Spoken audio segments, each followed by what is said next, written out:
Il y a 100 ans, Renault, ils ont réussi à faire un petit record de vitesse avec ce bolide. Voilà. Un petit 6 cylindres là, d'une puissance de quand même 140 chevaux.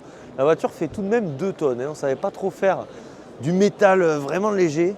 Par contre, elle est vraiment stratosphérique. Elle fait plus de 5 mètres de long. C'est donc la Renault 40 chevaux. Voilà. Vraiment, Renault, ils auront eu dans leur histoire souvent des records avec des voitures un peu comme ça, très atypiques, très étonnantes. Et alors, ce qui est marrant, c'est qu'en 2025, c'est toujours le cas.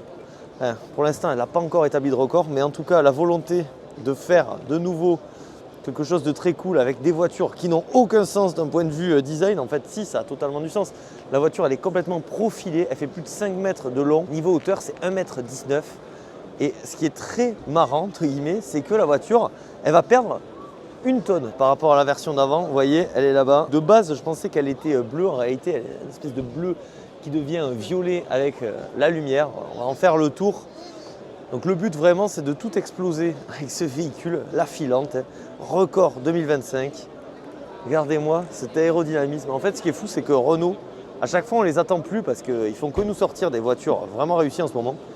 Mais ils continuent à chaque salon de nous surprendre dans le bon sens du terme.